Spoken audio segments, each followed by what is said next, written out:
वाले समय में जिस पार्टी के पता नहीं क्या क्या नाम रख रखे हैं, कोई पावर सेंटर, कोई सुपर सेंटर, ये power centre super centre permanent नहीं होते भाई। करना मेरे को सीधा करने के लिए मेरे गुरु आदरणीय अमीन साहब को और हमारे लोकप्रिय विधायक रविंद्र सिंह को भी बहुत दूर से उठा करके रामसर में डाल दिया। ये कोई तरीका है उनका? अगर रविंद्र सिंह से बदला लेना उसको हरा दो, उनसे नहीं हारेगा मैं उसको हरा दूं आने वाले चुनाव में। चिंता क्यों करते हो आप लोग? आप चिंता क्यों करते हो? उनको उठा करके रामसर में डाल करके और हमसे सीधा झगड़ा करा के प्रधान में, प्रधान को झगड़ा करने की जगह होती है क्या? बदलनी पड़ती है। तो पंचायत राज का पुनर्गठन लोगों की सुविधाओं के लिए होता है। पहली लाइन ही उसमें ये लिखी जाती है, जनता की सुविधाओं को और सत्ता का विकेंद्रीकरण करने के लिए नई पंचायतों का या नगर पालिकाओं का गठन किया जाता है। लेकिन ये जो काम हो रहा है एकदम उल्टा काम हो रहा है। हमारे यहाँ नेताजी ने अपने दादाजी के नाम से पंचायत बना दी, अपने संबंधी और सगा के नाम से पंचायत बना दी, जहाँ पर एक भी घर नहीं है, एक भी ढाणी नहीं है और एक भी ऐसा नहीं। और सैकड़ों साल वक्त सेटलमेंट के वक्त के जो गांव बने हुए उन गांवों को उन्होंने छोड़ दिया। उसमें कई और भी गलत काम किए। ऐसे अधिकारियों के भी नाम से, अधिकारियों के नाम से जितने रिश्तेदार थे उन सबकी पंचायतें बढ़ा दी गई।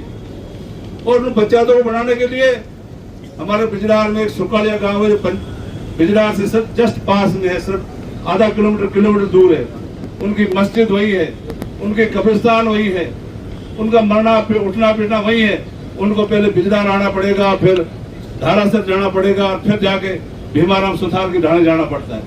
ये कोई तरीका हुआ भाई आपका? ये चीजें बड़ी गलत है और इस गलती को हम नहीं होने देंगे, ये आपको बताना चाहते हैं। दूसरा, लोगों को परेशान करने के लिए उदाहरण तो मेरे पास पूरा है, मेरे विधानसभा के सभी गांवों की मेरे पास जानकारी भी है। लेकिन एक और बात बताना चाहूंगा, मेरे को सीधा करने के लिए मेरे गुरु आदरणीय अमीन साहब को और हमारे लोकप्रिय विधायक रविंद्र सिंह को भी बहुत दूर से उठा करके रामसर में डाल दिया।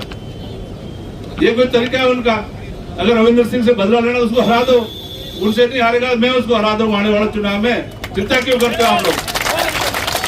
आप चिंता क्यों करते हो? उनको उठा करके रामसर में डाल करके और हमसे सीधा झगड़ा करा के प्रधान में, प्रधान को झगड़ा करने की जगह होती है क्या? जब उनके काबू में वहाँ नेता लोग नहीं आ रहे, उनको परेशान करने के लिए जो एक समिति से उठा करके दूसरी समिति में डाला जा रहा है, ये नियंत्रण रूप से गलत है। इसको हम चैलेंज करते हैं और प्रशासन को ये कहना चाहते हैं, जो लोगों की सुविधा उनको वहीं रखा जाए। उसमें चाहे आदरणीय अमीन साहब हो, चाहे रविंद्र सिंह हो, चाहे किसी पार्टी का कोई नेता हो, उनकी सुविधा हो वहां रखा जाए। पहले जो परिश्रम हुआ पिछली बार, एक भी परिवेदना किसी की नहीं आई, किसी ने कोई ज्यादा शिकायत नहीं की, छोटी मोटी शिकायतों को छोड़कर।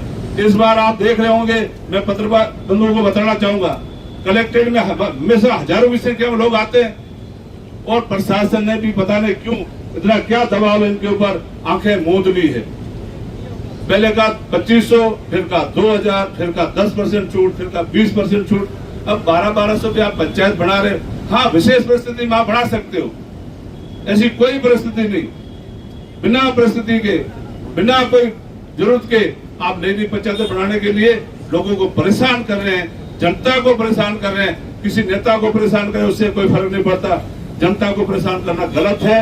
और ये संवैधानिक जो हक है जनता का विरोध करने का, आप ये सावधान रहे, समझ जाए, इनको ठीक करें, लोगों की भावनाओं का कदर करें, इनको सुने।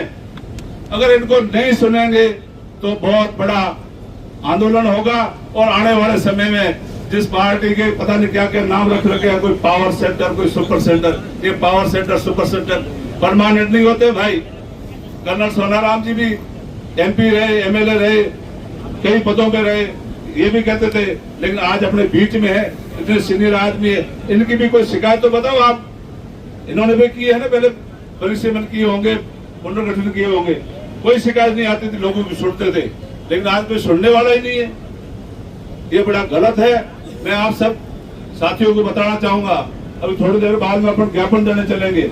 ज्ञापन में आप शांति बढ़ा के रखें। आप जो भी ज्ञापन की कॉपी लेके आए या जिला कांग्रेस कमेटी के पदाधिकारी विराजमान है, इनको आप सभी कॉपियां दे दें। यहाँ कमेटी बना करके हम लोग अंदर जाएंगे, सभी बातों पर एक एक ज्ञापन पे चर्चा करके आपकी बात हम लोग रखेंगे। और उम्मीद है यहाँ की कलेक्टर महोदया इंडिया की टॉपर आईएएस में से एक है, वो हमारी बात सुनेगी और न्याय करने की हम उनसे उम्मीद करते हैं। अगर न्याय करते नहीं करते तो फिर देखेंगे।